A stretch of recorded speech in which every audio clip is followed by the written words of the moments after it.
Hemos anticipado antes de irnos a la pausa, vamos a platicar en este momento con el secretario de Educación aquí en Jalisco, Juan Carlos Flores Miramontes, para que nos detalle sobre este protocolo, este nuevo modelo para el regreso a clases presenciales. Secretario, buenas tardes, ¿cómo le va? David, qué gusto saludarles. Priscila, un placer estar con ustedes. Bienvenido, sobre todo para tocar esta temática, ¿no? Que ya lo platicaba el gobernador del estado, acompañado por el rector de la Universidad de Guadalajara, Ricardo Villanueva, con este esquema de regreso presencial. Y bueno, queremos que nos explique exactamente cuáles y cómo serán los filtros sanitarios que estarán implementando en las aulas, en las escuelas, secretario. Con todo gusto, Priscila. Pues para decirlo de una manera muy concreta, decir que buscamos la presencialidad a través después del 30 de agosto, y esta la vamos a conseguir primero en la educación básica. Después ingresaría a la educación media superior y superior a mediados de septiembre. Sí. Pero hay que poner mucha atención. En el caso de la educación media superior y superior, arrancaría en clase cuando ellos lo tienen programado en su calendario. En el caso, por ejemplo, de nuestros bachilleratos sería el 23 de agosto. El 23 de agosto ingresan de manera virtual y ya una vez llegado el 20 de septiembre arrancan de manera presencial. Pero en el caso de la educación básica, que es preescolar, primaria y secundaria, ingresarían directamente a clases presenciales a partir del 30 de agosto. Así es. Secretario, ¿y cómo estarían las aulas? ¿Habría alguna división? ¿Habrá venta de alimentos en los planteles? Estamos previendo que los grupos pequeños vayan a clase todas las semanas, es decir, de manera ordinaria, en sus horarios acostumbrados, y estamos previendo que haya alimentos, por supuesto, como las jornadas son amplias, sí. También estamos previendo que puedan llevar alimentos o que puedan consumirlos en las clásicas tienditas o cooperativas. Hay que decir que evidentemente cada escuela tendrá que seguir un protocolo en donde tendrá, por ejemplo, que escalonar los momentos en los que ingieren alimentos, pero fuera de ahí estaremos con unos horarios ordinarios. ¿Qué pasa con los grupos grandes y qué se considera un grupo grande? Los grupos grandes se consideran de la capacidad instalada que tenga el aula, es decir, la cantidad de butacas que quepan en esa aula. Si caben 50, solo podrán estar ahí 25 niños. Y en ese sentido, si el grupo que ahí opera es de menos de 25, también puede ir todas las semanas. Pero ¿qué pasa si es mayor a 25? Se divide en dos. El 50% va la primera semana, el segundo la siguiente y así sucesivamente. Pero esto cambiaría, por supuesto, de acuerdo como esté el semáforo epidemiológico de aquí al 30 de agosto, ¿no? Porque ahorita estamos en naranja y va a estar así hasta el 8 de agosto, pero si permanecemos en naranja, este porcentaje de los 25 niños ¿se quedaría así o disminuiría? Se mantiene. Algo que hemos aprendido durante la pandemia y que tiene que ponerse a consideración y se puso en la mesa es el hecho que ya tenemos conocimientos más amplios de cómo se propaga y por lo tanto cómo se contiene la pandemia. Hay que aprender a vivir con el virus. Tenemos datos muy importantes y es cuando hemos tenido presencialidad, y que por cierto Jalisco es uno de los estados, tal vez el estado que más presencialidad ha tenido en las escuelas. Recordemos que hemos tenido asesorías presenciales, hemos tenido grupos de seguimiento académico, logramos tener el 98% de las escuelas abiertas antes de concluir el ciclo escolar pasado, y en todas estas situaciones no tuvimos un incremento significativo en los contagios, y dentro de las aulas no se reporta alguna cadena de propagación del virus que haya puesto en riesgo a los demás. Se están comportando bien los alumnos que tuvieron presencialidad. Más de 1,200 supervisores de nuestro sistema educativo corroboran que ha habido un buen comportamiento tanto de maestros como de alumnos. Los maestros afortunadamente están protegidos por la vacuna, lo cual, si bien no elimina el riesgo de contraer la enfermedad, sí hace que si la enfermedad llega no sea tan drástica o deteriore su salud. 93%, ¿no?, el personal educativo ya está vacunado. Exacto, ese es un elemento que no es absoluto, es decir, hay que agregarle, además de la vacunación, todo lo que ya sabemos para prevenir el COVID, ¿no? El uso del cubreboca, el distanciamiento social, estar en áreas ventiladas.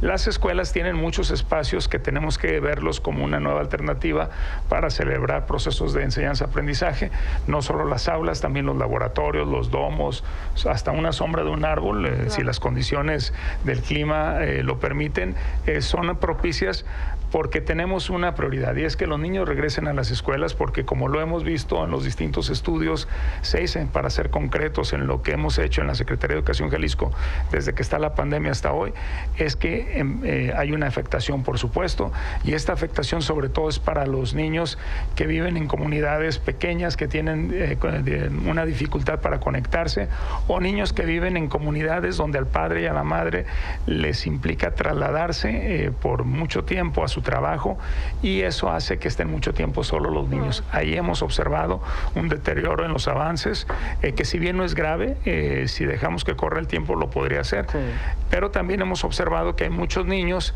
que han tenido unos avances incluso por arriba de lo esperado. Eso ya lo tenemos hoy con una muestra muy amplia de 4,000 alumnos, y eso nos lleva a esta invitación que se hace a los padres de familia de estar en las aulas, pero si algún padre de familia no tiene las condiciones o considera que su hijo está avanzando a la distancia, lo puede seguir haciendo, pero hay que decir una cuestión, hay que ser muy claros. El seguimiento que le venía dando el maestro o la maestra ya no podrá darse, porque se va a concentrar el maestro a la presencialidad, de tal manera que hay un compromiso, lo estamos haciendo a través de un escrito, a través de una carta de compromiso, donde el padre de familia o la mamá se compromete a el autoaprendizaje, a promover que el alumno por sus propios medios pueda seguir avanzando, y el sistema educativo a través de las escuelas y los maestros a evaluar el avance de ese niño. Claro. Es una parte importante porque, por ejemplo, secretario, va a haber algunos estudiantes que tal vez van a regresar con cierto rezago a comparación del resto de sus compañeras y compañeros. En ese aspecto, secretario, ¿se tiene contemplado alguna especie de talleres para regularizar, clases adicionales? Por supuesto. Algo fundamental desde que nos fuimos a estudiar a casa fue el cómo íbamos a regresar. Sí. Empezamos a hacer instrumentos de diagnóstico tanto de la parte socioemocional como de la parte académica, y tenemos ya instrumentos desarrollados de manera muy amplia. Acordamos a nivel nacional, junto con la Secretaría de Educación Pública Federal, que los alumnos que no tuvimos información suficiente para asignarles una calificación, que en el caso de Jalisco fue alrededor de un 3% de los alumnos, se pueden presentar en el siguiente ciclo escolar. En el siguiente ciclo escolar, por parte del nuevo maestro, van a ser diagnosticados, y una vez diagnosticados vamos a tener el periodo de la primera evaluación para esquemas de regularización. Una vez que el alumno comprueba que ya cubrió el conocimiento mínimo necesario para estar en el siguiente ciclo escolar, se acredita el ciclo escolar anterior y puede seguir adelante con su nivel de estudios. Y bueno, siendo los padres de familia, secretario, los que van a decidir si mandar a sus hijos o no, aquí tiene que entrar bastante el sentido común. O sea, si el niño está enfermo, pues obviamente no se manda, y tendrán que firmar como una carta en donde se aseguren que el niño está sano, o alguna, no sé, una constancia médica. Exacto. Es muy importante utilizar este instrumento, que es una carta compromiso, tanto para los niños que van a ser enviados a la escuela, para que puedan el padre de familia, nosotros como papás, responsabilizarnos antes de enviar a nuestros hijos a estudiar, y segundo, para el padre de familia que decide estudiar en casa, mantener estos procesos de aprendizaje a la distancia, va el compromiso de que el papá pondrá los medios y que la escuela hará este proceso de evaluación. Perfecto. Por ejemplo, secretario, aquí tenemos algunos mensajes ya del teleauditorio que nos están haciendo llegar a través de WhatsApp. Dice: soy madre de familia de escuela de tiempo completo. ¿Cómo será el inicio de clases? ¿Se contempla el horario normal, es decir, de 8 hasta las 4 de la tarde? En el caso de las escuelas de tiempo completo, la jornada que ya tenemos garantizada es la ordinaria de la escuela, no la de la jornada ampliada. ¿Por qué no podemos garantizarlo todavía?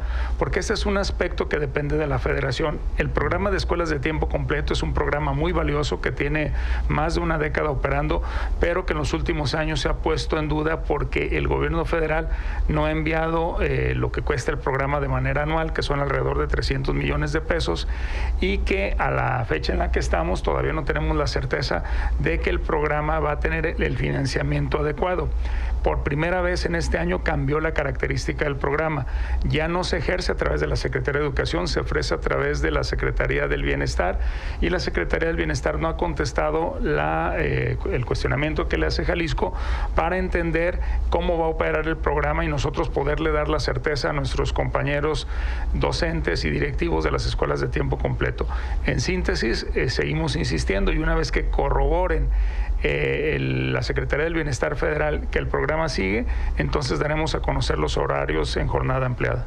Y bueno, justamente con el tema nos mandan una opinión de nuestro público que nos dice: bueno, muy buen día, yo enviaría a mis hijos a la escuela si fuera jornada completa, porque solamente van unas horas y eso no se acomoda a los papás, a los cuidadores de los niños, y es un constante descontrol para los pequeños, ¿deberían de ir toda la jornada estudiantil completa? De lo contrario, prefiero que siga en línea. Muy importante la pregunta. La jornada va a ser completa. A lo que me refería hace un momento era a las escuelas de tiempo completo. Okay. Es decir, los horarios ordinarios de preescolar, primaria y secundaria se van a vivir. Okay. Por eso estamos previendo el tema de los alimentos, incluidas el servicio de las cooperativas, las tienditas o los CAP, que es la misma manera de conocer este servicio, pero la idea es que efectivamente, que el padre de familia vuelva a la regularidad que tenía antes en la cuestión de horarios. Sabemos lo difícil que es llevar al hijo un par de horas, eso está previsto. Muy bien. Por acá dicen, buenas tardes, el secretario dijo que los chicos de nivel media superior entran a clases el 23 de agosto y en la prepa nos dijeron el día 10 de agosto. ¿Cuál es la fecha correcta, secretario? Bueno, hay que decir que en la educación media superior y superior, cada sistema tiene su propio calendario. Hay que corroborar el calendario. En el caso, por ejemplo, de nuestro sistema, algunos ingresan el 23, la Universidad de Guadalajara también lo hace en agosto, aunque todos de manera presencial regresamos hasta mediados de septiembre. Entonces, habría que ver el inicio del calendario. Hoy, por ejemplo, arrancamos o anunciamos el bachillerato de altas capacidades. Ese bachillerato que depende del CECITEC arranca el 23 de agosto. Muy bien, entonces hay que estar corroborando constantemente para que no haya confusión en cuanto si unos entran unos otros después, sobre todo los de la universidad, de manera virtual y ya después la presencial.